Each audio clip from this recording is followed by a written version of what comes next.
Kamalapur rail স্টেশনে আছেন reporter Najmus Salehi, চট্টগ্রামে আছেন পার্থ প্রতিম বিশ্বাস এবং রাজশাহীতে আছেন সাইফুর রহমান রকি।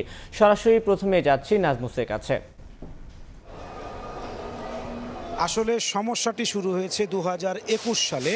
2021 সালে অর্থ মন্ত্রণালয় একটি প্রজ্ঞাপন জারি করে আসলে রেলের যারা রানিং স্টাফ তাদের মাইলেজ এবং পেনশন সংক্রান্ত যেই সুবিধা তা বাতিল করে দেয়। এর আগের প্রেক্ষাপট হচ্ছে 1862 সাল থেকে রেলের রানিং স্টাফরা এই সুবিধাটি পেয়ে আসছেন। অর্থাৎ রেলে যারা দায়িত্ব পালন করেন রানিং স্টাফ মানে হচ্ছে যারা চলতি ট্রেনের যাত্রী, চলতি ট্রেনের যারা কর্মী, অর্থাৎ একটি চলন্ত ট্রেনে যেসব স্টাফরা দায়িত্ব পালন করেন তাদেরকে বলা হয় রেলের রানিং স্টাফ। এর মধ্যে হচ্ছে এলএম অর্থাৎ চালক, সহকারী চালক, গার্ড এবং হচ্ছে রেলের অন্য যে ট্রেন পরিচালক আছে, যে পদগুলো আছে এরা হচ্ছে মূলত রেলের ব্রিটিশ রুলস অফ ল, যে রেলের যে আইন রয়েছে 1862 সালের, সেই আইন অনুযায়ী তারা হচ্ছে রেলের জরুরি কর্মী এবং তারা হচ্ছে আপদকালীন কর্মী। এই রানিং স্টাফদের কোনো ছুটি নেই, রানিং স্টাফদের কোনো সাপ্তাহিক বন্ধ নেই। সকল সরকারি অফিস এবং সরকারি ছুটি শুরু করে সব দিনেই আসলে তাদেরকে দায়িত্ব পালন করতে হয়। একটি নির্দিষ্ট জায়গা থেকে ট্রেন ছেড়ে আবার গন্তব্যে পৌঁছানো পর্যন্ত তাদেরকে 2-3 দিন পর্যন্ত আসলে বাইরে অবস্থান করতে হয়। উদাহরণস্বরূপ বলা যেতে পারে, ধরেন কেউ একজন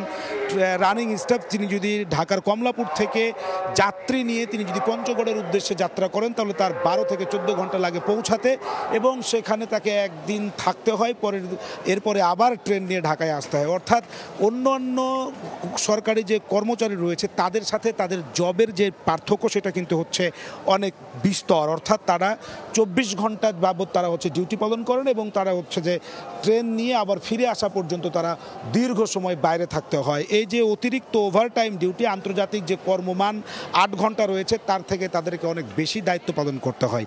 সেই কারণে আসলে ব্রিটিশ সরকার 1862 সাল থেকে তাদেরকে এই অতিরিক্ত দায়িত্ব পালন করার জন্য দিয়ে থাকে মাইলেজ এবং বাড়তি সুবিধা হচ্ছে পেনশনে গিয়ে তাদের যুক্ত হয় 75% বাড়তি অর্থ। সেটি আসলে তারা যুগের পর যুগ অর্থাৎ 100 বছর ধরে তারা সেটি পেয়ে আসছিলেন। হঠাৎ করে 2021 সালে অর্থ মন্ত্রণালয় একটি প্রজ্ঞাপন জারি করে এটিকে বাতিল করে দেয়। তারপর থেকেই আসলে রেলের রানিং স্টাফরা আন্দোলনে নামেন এবং সেই দাবিতে তাদের আন্দোলন দীর্ঘদিন আসলে চলেছে, নানা চড়াই উৎরাই পেরিয়েছে এবং তারা এর আগেও ট্রেন বন্ধের মতো, কর্মবিরতির মতো নানা ধরনের উদ্যোগ নিয়েছেন। সরকারের তরফ থেকে আসলে বারবার আশ্বাস দেওয়া হয়েছে, যেই কারণে তারা আসলে সেখান থেকে ফিরে এসেছেন, চূড়ান্ত কর্মসূচিতে যাননি। কিন্তু এখন চলতি মাসের যে 1 তারিখ, সেদিন থেকে তাদের জানুয়ারির 1 তারিখ থেকে আন্দোলন শুরু হয়েছে এবং তারা ঘোষণা দিয়েছিলেন 27 তারিখের মধ্যে না মেনে নিলে 28 তারিখ থেকে তারা আসলে কর্মবিরতিতে যাবেন। সেই দীর্ঘ 4 বছরের লড়াইয়ে তারা আজকে একেবারে শেষ পর্যায়ে এসে রানিং স্টাফরা কর্মবিরতিতে চলে গেছেন এবং যাত্রীরা আসলে ভোগান্তিতে পড়েছেন। এই ছিল আমার কাছে কমলাপুর রেল স্টেশন থেকে সর্বশেষ। যাব চট্টগ্রামে, একই খবর জানতে যুক্ত হচ্ছেন সহকর্মী পার্থ প্রতিম বিশ্বাস। রেলওয়ে রানিং স্টাফদের কর্মবিরতির কারণে আজকে সকাল থেকে চট্টগ্রাম রেল স্টেশন থেকে কোনো ট্রেন কিন্তু এখনো পর্যন্ত ছেড়ে যায়নি। সেক্ষেত্রে এখনো পর্যন্ত 4টি ট্রেনের যাত্রা কিন্তু বাতিল করা হয়েছে। 4টি ট্রেনের মধ্যে ঢাকাগামী চট্টলা, সুবর্ণ, কক্সবাজারগামী কক্সবাজার স্পেশাল ট্রেন এবং সিলেটগামী পাহাড়িকা এক্সপ্রেস ট্রেনের যাত্রা কিন্তু ইতিমধ্যে বাতিল করা হয়েছে। এবং এখানে আসার পরে আমরা যেটি দেখেছি, সাধারণ মানুষজন কিন্তু জানতো না যে আজকে থেকে কর্মবিরতি রয়েছে এবং ভোর থেকেই হাজার হাজার মানুষ কিন্তু চট্টগ্রাম রেল স্টেশনে এসেছেন পরিবার পরিজন নিয়ে। অনেকে যারা পিকনিকে কক্সবাজারের উদ্দেশ্যে এসেছেন, আগে টিকিট কেটে রেখেছে, অনেকে যারা ঢাকায় আজকে ট্রিটমেন্ট করার কথা রয়েছে, তারাও আমরা দেখেছি সকালে কিন্তু তাদের নির্ধারিত যে গন্তব্য সেই কারণে কিন্তু চট্টগ্রাম রেল স্টেশনে এসেছেন। কিন্তু এই যে কর্মবিরতি, সেই কর্মবিরতির কারণে রানিং স্টাফদের যে কর্মবিরতি, সেই কারণে যে ট্রেন চলছে না, সেক্ষেত্রে চরম দুর্ভোগে পড়েছেন আমরা দেখেছি যাত্রীরা। তারা বলেছেন যদি আগে সন্ধ্যার দিকে অন্তত ঘোষণা দেওয়া হতো যে সকাল থেকে ট্রেন চলবে না, সেক্ষেত্রে তারা অন্যত্র ব্যবস্থা করে নিত। কিন্তু গতকাল রাত 12:30টায়ও ট্রেনের অনলাইনে টিকিট কেটেছেন এমনও অনেকের সাথে আমরা কথা বলেছি। তারা বলেছেন যদি ট্রেন না চলে তাহলে রাত 12টায় তারা টিকিট কাটলেন, সেই টিকিটের টাকা তারা কে ফেরত দিবেন। তবে আমরা দেখেছি এখানে মাইকে ঘোষণা দেওয়া হচ্ছে যারা অনলাইনে টিকিট কেটেছেন যারা অনলাইন টিকিট কেটেছেন তাদের অনলাইনে টাকা ফেরত দেওয়া হবে সেভাবে, আর যারা অফলাইনে টিকিট কেটেছেন তারা সেভাবে কাউন্টার থেকে টাকা ফেরত দিতে পারবে, সেই ঘোষণাটুকু কিন্তু আমরা দেখছি এখান থেকে দিচ্ছেন। তবে সকালে যে পরিমাণ এখানে আসলে যাত্রীরা ছিল, এই মুহূর্তে যাত্রীরা কিন্তু আমরা দেখছি যারা বিভিন্নভাবে তারা যাদের যে গন্তব্য সেই গন্তব্যের উদ্দেশ্যে কিন্তু তারা যাচ্ছেন। বিশেষ করে ঢাকার যাত্রী যারা ছিলেন চট্টলা এক্সপ্রেসের আমরা দেখেছি তারা অনেকেই বাসে করে কিংবা অন্য কোনো পথে তারা তাদের যে গন্তব্য সেই গন্তব্যে যাওয়ার চেষ্টা করছেন। তো এই ছিল আমার কাছে এখনো পর্যন্ত চট্টগ্রাম রেল স্টেশন থেকে এখানকার সর্বশেষ খবর।